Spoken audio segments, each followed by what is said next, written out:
Becky, what was the last thing we did?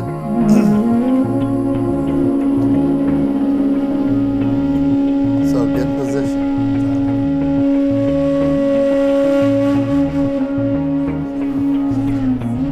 This way.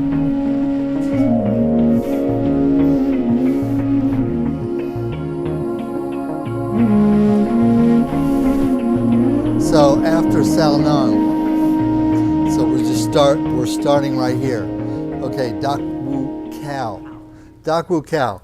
In the royal method, we do a progressive lift or a compressive movement, which is actually pigeon pose. And it goes wrist, forearm, upper forearm, and you're pressing with your shoulder as you press the leg across the upper chest, okay? And so that traditional posture is called pigeon. Dak Wu Cow in the northern method is not the same as pigeon, okay? So it's actually, it's a different posture, right? And it's actually a warrior posture inverted, okay? So if you think about a deep lunge, okay, that is actually, all lunges are warrior postures. In yoga, for example, the warrior postures are exactly that, but of course, since most yogis don't do martial arts, they don't even know what the word means, okay? They'll nod their head and go, oh yeah, triangle pose, warrior pose. Oh yeah, Virasana, warrior pose. Oh yeah, I know, oh yeah, lunging pose, warrior pose, warrior 1, warrior 2, warrior 3. And they think because they know the word, that they know what that means in relation to the posture. No. What the word means is in relation to that. Sword fighting. Those postures are postures that warriors use when they are wielding weapons and shields. Okay? And so this idea of lunging is fundamentally a sword fighting technique that's used on the offense to poke a hole through your opponent and kill them, or on the defense used as a step forward into an attack but with a shield or with a counter motion with the sword, okay? Front or back, if it's toward the back side or in reverse, okay, then it's a defensive posture to not be stabbed to death by a long, sharp pointed instrument. That in fact, that's what a warrior posture is. The standing warrior postures that are triangle based, that are standing, are archery poses. They're postures that the hand positions, for example, are emulating holding and drawing a bow. That's what the hand posture is. It's knocking an arrow to the bow and then drawing the bow into tension previous to letting it go, okay? And there are different styles of archery, which is why we have different styles of that posture, okay?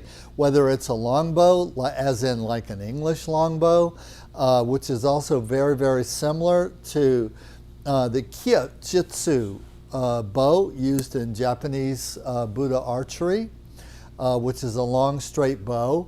Whether it is the bow that the classic Indians used, the Aryan Indians, the Brahmin Indians, the Sikhs and so on in the past used bows, they were double recurve. And so the way you draw a double recurve bow and the stance you have actually has to be stronger. It's got to be, it's lower, it's more compact, and also there are stances that you do on horseback, and there are stances that you do in a wagon, and there are stances that you do when standing in the basket on top of an elephant. So the classic Indian martial arts, the elite martial artists, royal families, and their equivalent of special forces, they didn't fight on the ground. They fought on the backs of elephants and horses. And so their physical postures and stances and so on, whether it was for a bow, a sword, or a pole arm, were relative to, are you infantry, are you cavalry, are you horse-drawn cavalry, basketry, chariot-drawn cavalry. Like a lot of times from movies, we think that I don't know, maybe the Romans had chariots, like Ben-Hur in the Colosseum, okay? Well, actually, chariots are what the Scythians were famous for, the Aryan Indians that originally allowed them to conquer what we call India. And they became Indian. They invented India, okay? So the Aryan Indians, okay, the Aryans who settled in the Indus Valley invented India, okay? And they were warlike. They were a warlike culture. I know it's like India, no, Om Namaste, Om, Om Namaste. That's a relatively recent phenomenon, okay? Because the continent of India was originally settled by, up to that point, the most warlike tribe of people ever to settle on the face of the planet, who were called the Scythians. And originally they were from Iran and Turkey, and then they went north and west, and they conquered what we call Russia, Middle East, parts of most of China, and then they kept moving west until they got into India, and then they came across the Himalayas. They conquered the Himalayas. They conquered Tibet. They went into India. They conquered everything that we call Pakistan and northern India, and then they swept south, okay, until they had the whole continent of India. And then another group of them went more eastward, right, and conquered Europe, northern Europe. From the Russian contingent kept going west, and they conquered Europe, and they became the Danes, the Poles, the Belgians, the Germanic tribes, and eventually they became the Vikings. And so the people who are the Vikings are in fact the same people who founded India, okay? It's just two different branches of the same genetic stock, okay? The same gene pool, the same genetic stock, okay? So, and we know the Vikings, we have kind of an impression of them that they were sort of warlike people, and they conquered all of Europe, including England and France, and they become the Normans in France, and they become the English in English, and they become the Wales and the Scottish and the English people, where they're also their southern counterparts who conquered Egypt, then went northward back into Europe and became Scottish. That literally the word Scotland means is a reference to the official namesake of Scotland, who was an Egyptian princess. And the Egyptian pharaonic dynasty that moved north into what we call Europe and conquered Scotland and Ireland. Okay, and but by race, these people were all related. Okay, so they were warlike, and they were famous for chariots. They were famous for chariots. So, for example, like in the Hebrew Bible, where the Pharaoh's troops chased the Israelites, that famous fight scene and escape battle scene, and all the Bible movies where let my people go, and and the Pharaoh's chasing them on the chariots and the water parts and so on, and the chariots get caught and get flooded and all that. Okay, well, what you have to understand is historically, those Egyptians look like me at that time.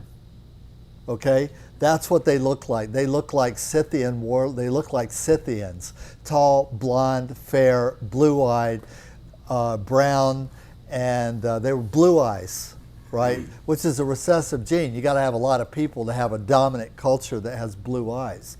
It's why all the ancient depictions of pharaohs, they have bright blue eyes. It's why all the ancient depictions of the Buddha, he has bright blue eyes.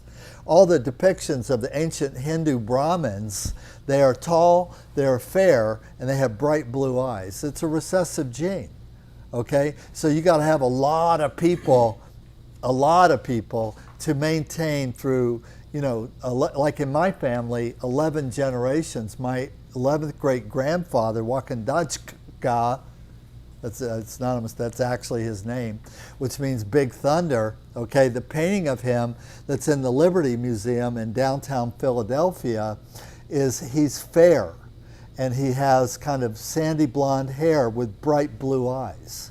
Okay, and he was the chief of the Shawnee and in northern New York and Delaware. Okay, he was the big chief of the Shawnee tribe and the Delaware tribe in northern Europe, not northern New York, okay, who was very helpful apparently to the revolutionary founders of the country, which is why they put his painting next to the Liberty Bell in the Liberty Museum in Philadelphia. That's that Native American that's there, that big life-size painting is my 11th grandfather, Wakandajka. He's my great-great-great-great-great-great-great-great-great-great-great-grandfather. Okay? And he looks just like me. If I dressed like him and I wore his period European clothing, because he dressed in the Seminole style, which is, you want to know how Seminole Indians dress, look at Africa and look at the Moors and look at the tribes of the desert Africa, the people who do the blue dye, I forget what they're called now. But anyway, with their turbans and their long sleeves and their high neck garments and very varied colors with lots of belts and all that. Well, actually, many Native American tribes in the 14, 15, 1600s dressed like the Berbers, like the Berber tribe people in Africa. A lot of people think because they dressed exactly like them, that in fact they're related to them, okay? And also the fact that they're actually very fair and they have blue eyes. Again, it's a recessive gene. And so, but not in my family.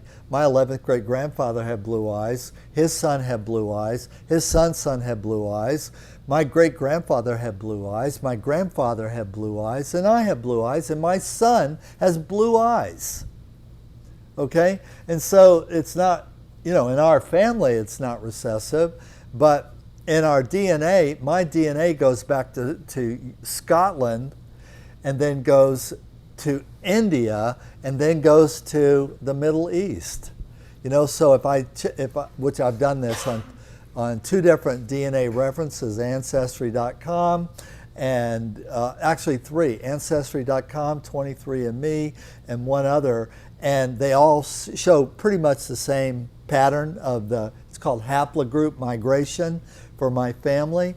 So my family is European by way of Scotland, and then it is apparently people who came from India and Africa who went to Scotland, and before they came to the United States in the 1400s apparently, maybe the late 1300s, around the 1400s. So yeah, my family was here before the Pilgrims, and I may not look like it, but who cares? That's what the DNA story says, right?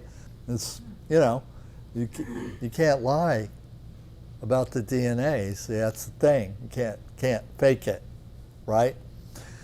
So anyway, in India, the Scythians were the founders of India. They're why India is called India. They named the country India after they settled in the quote-unquote the valley that they called the Indus Valley. They're the people who named the valley. Okay, named the valley, but they were warriors. Oh my God! If you start doing the research, start getting into the anthropology of the Scythians, the Proto-Europeans and the Proto-Indians, who was there before India, who was there before China. It's why the oldest mummies in China are tall, blonde, reddish hair, and blue-eyed. The oldest mummies in China. So the oldest documented proof of acupuncture as a form of medicine is not a book, it's a person, it's a woman, and she's 6 foot tall. She has bright red hair, braided, that would come down to the back of her ankles, and every square inch of her body is tattooed, from the ends of her fingers to the top of her head. Ends of her fingers to the top of her head. That with this long braided hair that goes all the way down, braided in her sarcophagus, right, all the way down, would stretch to the back of her heels.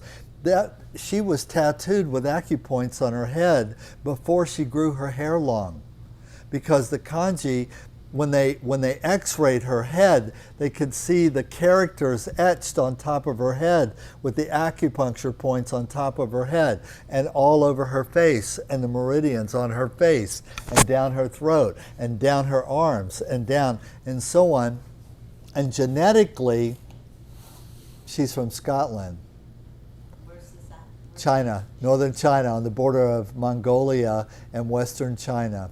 The oldest human remains found officially in the country of China are not some old Chinese emperor from buried under the mountain. She's like 1,000 years older than that dude or that woman. There's a woman that's like, they think about 3,000 years ago. She's 1,000 years older than the oldest quote unquote Asian mummy in China. It's really kind of a national scandal, okay, that the oldest mummies in China are Caucasian and tall and fair and with reddish blonde hair, which is Scythian, okay? And so they went 4,000 years ago, 5,000 years ago, 6,000 years ago, they were the rulers of the world, okay? They were the rulers of the world. Certainly all the known world, if we think of just Europe, and now modern research suggests that they traveled all up and down North America, all up and down South America,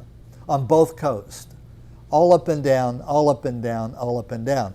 And the Native Americans who came from Siberia would also have been mixed with their race and heritage, and also would have encountered them. They were here first. Okay, that's the newest wave of anthropology, which is really crazy considering I'm a Native American elder, to consider what are Native Americans. You know, we're re-examining everything, okay, based on DNA, based on DNA. Re-examine, you know, right now, Katie bar the door is a really terrible time if you're a fundamentalist. You know, as far as racial fundamentalists, right now it's kind of a terrible time, because DNA-wise, I'm as African as Kesenji Brown, the new Supreme Court judge.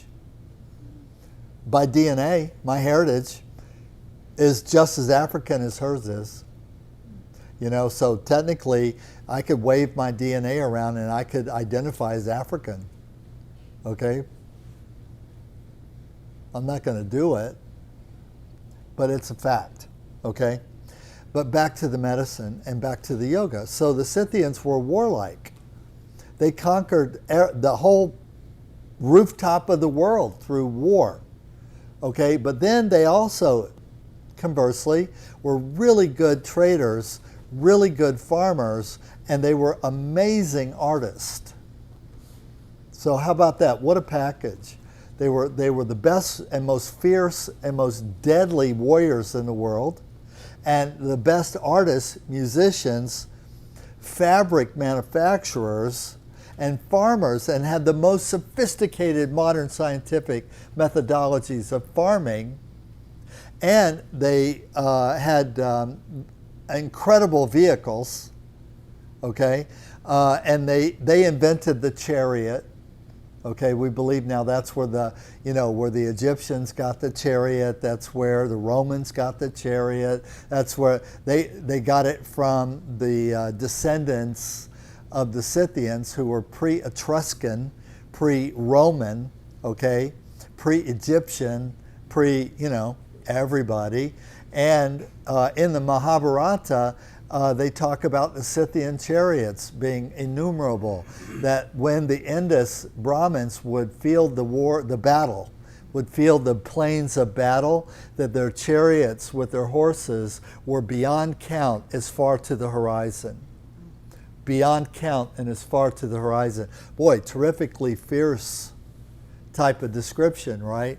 And you want to read about that history of the Scythians and the Aryan Indians, you look in books like the Mahabharata, right? And that will give you insight into who was Arjuna. Like, who was Arjuna? Who was, when Krishna's having these discussions with Arjuna about battles and so on, who was Arjuna? Who were his people? Okay? Because Arjuna was Brahmin. Okay? He was Aryan Brahmin. Okay? And he was in charge of magnificent armies between him and his uncles and other family, and they kind of fought each other over who was righteous or not, enough. But anyway, so yoga at that time was military training by warriors, a way that you would teach boys and men, mostly boys and men, how to get fit in order to fight, how to get fit in order to fight, to be a soldier, whether it's an offensive campaign or a defensive campaign or whatnot. And probably where women get involved is just like Julie, for example. She just can't keep her nose out of my business. Julie's like, if she thinks I'm doing something or she sees me doing something, she kind of wants to do it. And she wants to try it. And even if it makes her cry, she wants to do it, right? Them women's, they just want to get into business and try everything and do everything. And so of course they would want to be warriors. Of course they would want to be fighters. Of course they would. And of course they were. And I'm very proud in the Krabi Kravang book, which I recently published, that I historically referenced the true history of Thai women yogi warriors. Thai women yogi warriors. And I talk about their famous history and how even to this day, even hundreds of years after they lived, the Thais still venerate them. They still build statues to them. They make art to them. They still pay respect on their birthdays and their death days and so on, because they were the peak examples of what a warrior is. Not about the gender, but they say, of course, women warrior, because they were women, right? They were whammons. Right? And it just like the girlfriends who saved Phuket, right? The girlfriends who saved Phuket from the Burmese Navy, about these two fairly young, 30-year-old women who their husbands were, and all the men on the island were off fighting somewhere else when they learned that the Burmese Navy was going to invade and take the whole island as slaves. Okay? And so the women got together and did Paul Revere thing. They did the Paul Revere thing, right? And notified everybody and got everybody who was left on the island, who was not the A team, the B team and the C team, right? Organized them, got the leftover weapons that the husbands and boys and boyfriends and the army had not taken with them when they went to war. Of course, they would have taken all the good stuff, right? Well, they would have taken all the good stuff. So they packed up, picked up, they got farm tools, they got everything that they could find. And when the first Burmese ship landed on the beach in Phuket, they just tore them a new one. The Navy, the invaders, the raiders, the professional pirates, soldiers who raided to take over, man, those ladies tore them a new one. So the raiders left and went and came back with 100 times more men. They left and came back with 100 times more men. And while they were gone, the women organized building fortifications, sharpening sticks and pointing them this way around the perimeters of their village and the primary villages and their houses, and got everybody to move into the central villages, like into Phuket town, right? So you weren't living away off on your own, right? got everybody in, got everybody organized, got the babies organized, got the food organized, got the water organized. And now when 100 times more soldiers came to kill them, now with, vendetta, revenge, it wasn't, well, we were just going to kidnap you and rape you, but now we're going to hurt you. That attitude, whatever that is, you know what I'm talking about. They were not successful. It didn't go down and finally they just bucket. And they left, and they didn't come back. And so the husband and the battle group, the soldiers from the island eventually come back, and there's just,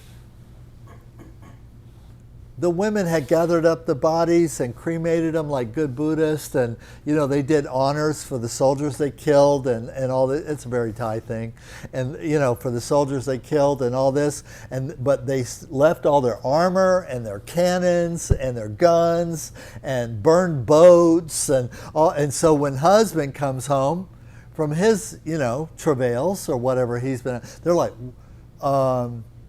is there something you want to talk to me about? All the spikes and the walls and the moats and and the bodies burned over here and the burnt boats in the harbor. Honey, was there something happened while I was gone? Huh? It's like, damn Skippy. I don't need no man. I'm kind of glad you're home though. Why? Because eventually they did come back. And then eventually the Thai army had to protect the islands, and there's many battles. It wasn't just 1-2 fights. But these women in Phuket, there's a monument right off the beach with life-size bronze statues of these women like this, back to back, shoulder to shoulder, like this, right? Well, those statues are all over Thailand. It's not the only one, right? If you know where to look, right? They're not very touristy, so you don't really see them in like the typical tourist thing, right? Like the ones that's in Pitsanulok or the ones in Phuket. People just go by, or even Ayutthaya. Mostly tourists don't even, they're like, what? What? It's a lady on an elephant. What? Who cares, right? Princess Suryothai made a movie, documentaries about her, famous music, songs about her, historical docudramas about her and her daughter, and the daughters, not just her, right? Fierce warriors, right? But technically not soldiers, right? But they knew how to fight. So how did they know how to fight? You don't just wake up knowing how to fight, right? If I just grabbed up one of those swords off the wall and threw it at you and then came running at you with another one, you wouldn't know.